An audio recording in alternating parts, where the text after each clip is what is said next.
Hi, here we will discuss about multi-threaded programming in Java. First, we should know the terminologies like process, multiprocessing, program, multiprogramming, task, multitasking, thread and multithreading. First, we will know about the process. The process is a collection of instructions written in a program. That program will be executed by the hardware microprocessor through any compiler. The microprocessor is simply called CPU here, and if we are considering the Java program, those instructions will be accessed by using instance variable or object variable of that respective Java class. Assume that computer program is written in a text file. For example, you can take Java file, write file name .java, which is stored in the notepad. Now, once this Java file is executed, then that program is turning into the process. That process will perform the tasks which are mentioned in this text file, that is called Java file, sequentially one by one. That process will perform the tasks successfully one by one. Now we will know what is multiprocessing. Multiprocessing will contain microprocessors with single computer system. So here multiple CPUs are interconnected in a single motherboard based system to increase the computing speed. For example, this is motherboard. So in this motherboard we are having two CPUs, CPU number 1 and CPU number here 2. Here the two CPUs are interconnected with each other over the single motherboard. Now the process can be divided into small units among multiple interconnected CPUs for faster execution. For example, you take students' information. The student will have financial information and the academic information, right? So you assume that academic information is run by CPU 2 and the finance information is run by CPU 1. You assume that process is completed by the respective CPUs, then result will be collected back here by the respective compiler. So now these results of the two processors to be combined.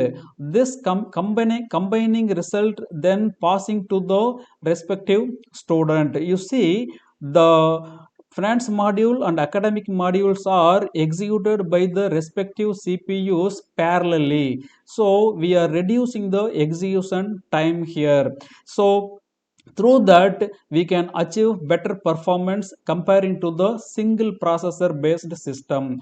Now when we are using that approach, the main memory and other system resources are shared among these interconnected CPUs. For example, you see here we are having RAM slots, here also we are having RAM slots, here also we are having RAM slots.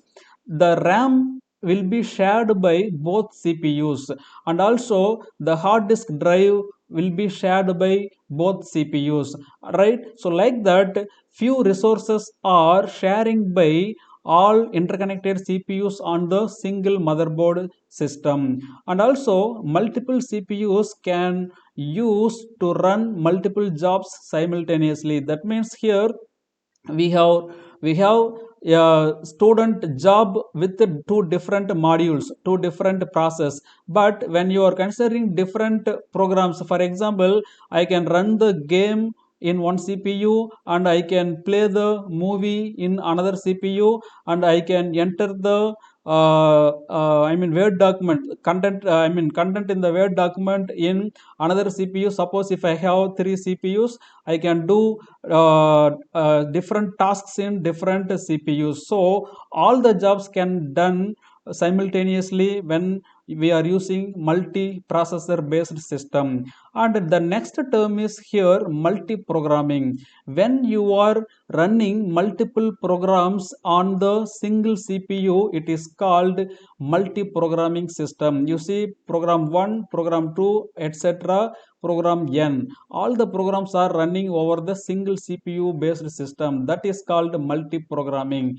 Then what is multiprocessing? As we have seen, multiple programs can be run over the multiple processors. Okay, then that kind of system is called here multi-processing system. You look at that, we are having the statement multiprocessing is involving that running of multiple processes over multiple CPUs. That's what you see. Process 1 is running over the CPU 1, process 2 is running over the CPU 2, process 3 is running over on the CPU 1. So here multiple processes can be run over multiple processor. That is called multiprocessing system. Now we will see about multi-threading. In this, what is the thread? Right, so thread is a lightweight sub process and also the smallest unit of processing. For example, already we have seen process is here the program, that is sequence of instructions written in the file. This sequence of instructions is called here program. For example, I am taking Java program. So here this Java program is performing some process using these instructions. Then now here the thread is created with few lines of code. As per the Java program, this portion is acting as one thread. So you see in this entire program, right, we are having only few lines of code which is performing the threading concept. That's why we are saying smallest unit of processing. This program is called process. In this entire process we are having only few lines of code. That few lines of code is called smallest unit in the form of technical term. And here the multi-threading is possible, which is defined as process of executing multiple threads concurrently. Here you see this is a thread 1. The name is I have given here obj1. Okay, then I'm creating one more thread, right? That one more thread here I'm giving ap, right? This is the thread name, right? obj 2, that class name is ap, thread name is obj2. This is another smallest unit. Here this lines of code until here, this is another smaller unit. First smaller unit is this one obj1, and another smaller unit is here obj2. So two threads I am creating. Through this I can achieve multi-threading concept. Multiple threads can be run parallelly by using multi-threading concept. And also context switching between the threads take less time than process. For example, you see we have taken that this entire program is called a process, and you assume that I am having one more process. Okay, process number 2, right? So here I am having one more Java program. So when you are running the Java program, you need to alert the CPU. Here one CPU you have to alert. For this process also you have to alert the CPU, right? And also memory space. So system resources has to be alerted for each process. What is the context switching? Context switching in the sense, you assume that, right, process 1 is running now. Okay, process 1 is running on the CPU, right? So when it is running in the middle of the execution, I want to make this process into wait state. Okay, right, then it is keeping in the queue, right? So we will keep that process 1 in the queue. Now I want to alert the process 2 in the CPU, same CPU. Okay, same CPU, I am going to alert the process 2, right? That memory space whatever I have used, I am alerting to that process 2. So the switching, that allotment, we are changing the allotment of the CPU and memory from process 1 to process 2. This will take more time with respect to process. But when you are using the threads, you see single process. Okay, this Java program is having two threads, object 2 and object 1. So for this single process, we are allotting the CPU and memory. So only one time, because this memory is shared by this single process. In this single process is having two threads, object 1 and object 2. So both are available in the single process, so both are sharing this memory. Okay, both are sharing this memory. So since it is working on the same memory space, we can allot the resource to the object 1 and object 2, right, easily. Okay, when you want to make this object 1, thread 1, to wait, right, it is very easy than comparing to the process based system. That's what we are saying here.